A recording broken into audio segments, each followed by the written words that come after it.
Hi everybody, welcome back to my channel. It's Caroline. Today we're going to be talking about premium bonds. Now, premium bonds are the UK's biggest savings product, with over 21 million people saving over £114 billion. That's a huge statistic. So today I'm going to be running through everything you need to know about premium bonds, what the minimum amounts are, what any wait holding period times, and really, are they actually a good investment option? As with all my videos, this is not investment advice. This is general information only, and I'm doing this so that you can make the most informed investment decisions. The first thing I want to address is, how do premium bonds work? You can invest up to £50,000 in a premium bonds account. You have to invest at least £25. So that's a huge range. For each £1 you invest, you get a ticket. And then you're entered into a lottery, and every single month people win prizes. Every month, 2 people will win £1 million, and everything that you win is tax-free. Now, 2 people is not a lot, but the good thing about premium bonds is there are loads of prizes. The more you have invested in premium bonds, the higher your chances are. Each £1 you invest is a separate ticket. So if you have the max £50,000 invested, your chances are more than if you had less than that. The thing with premium bonds is it's completely tax-free on everything that you get. Now you might say, okay, well, how does that differ from a savings account where you have a set interest rate?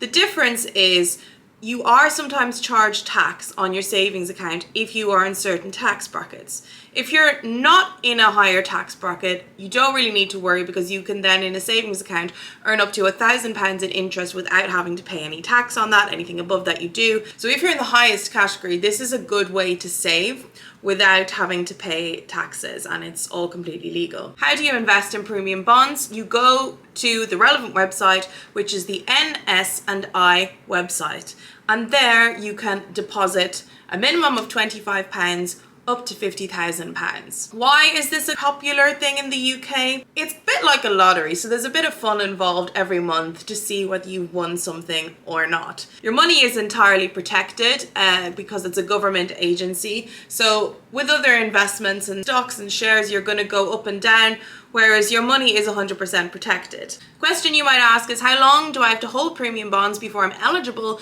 to be part of the premium bonds lottery?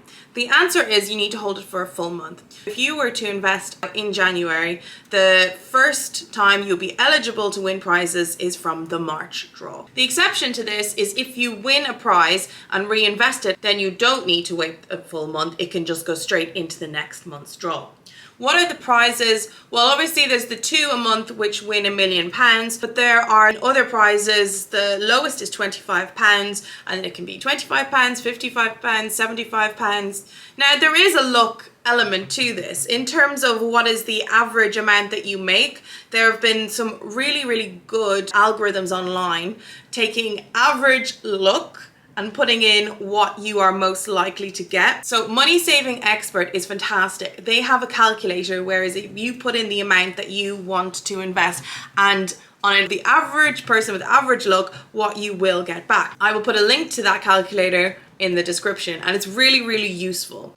Another reason why premium bonds are popular is you can withdraw and deposit money as you like. Now with savings accounts, that's not always the case. So you can get a decent average rate with your winnings, but you're still able to take money out when you want and put it back in. It's quite popular with people saving for their children's future. You can hold your premium bonds for your child until they're 16, and then it can be transferred into the child's name once they reach 16.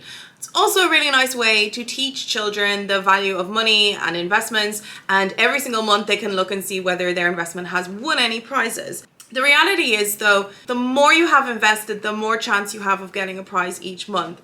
And the algorithms say that if you have less than £5,000 invested, the chances are far lower that you will get a prize. Not impossible, because it is a random draw like anything else. You could technically still win the £1 million, but you're going to have less tickets to someone who has 50,000 tickets. So it's worth bearing in mind. If you're in a household and you have high levels of disposable income. There's no household 50k maximum. It is per individual, which if you have a lot of savings is quite useful to know. So Money Saving Expert have put together a really useful table, which I'm using to explain the chances or what the average winnings are.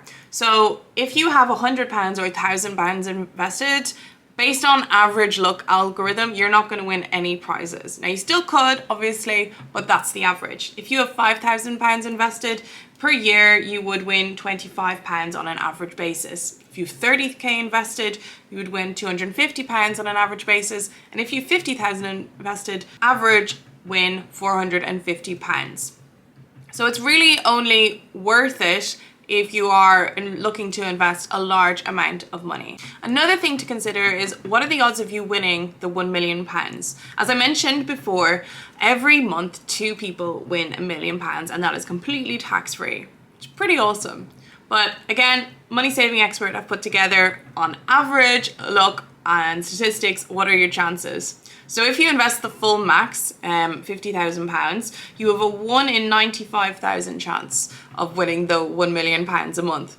Obviously, if there are 2 of you who hold these accounts, so 100k in total, those odds are gonna be halved. If you're more in line with kind of average investors, if you invest £10,000, you have a 1 in 480,000 chance. Again, if you invest 5,000, it's just 1 in just under $1 million chance.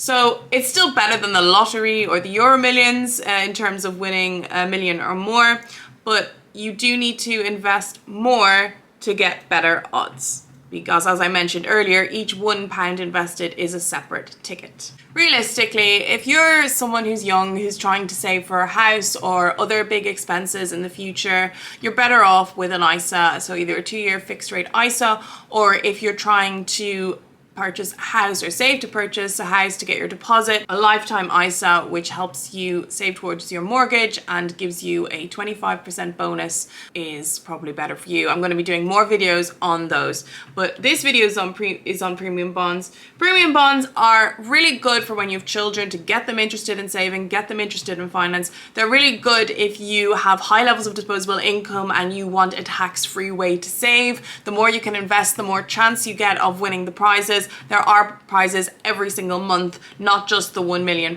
ones, and they're all tax-free. There's also no minimum holding period. You can take money in and out as you want, which isn't always the case in other savings structures. So those are the advantages. But at the end of the day, it is a personal choice based on your circumstances. I hope you've enjoyed watching this video and that you've got a clearer idea as to premium bonds. Subscribe for more.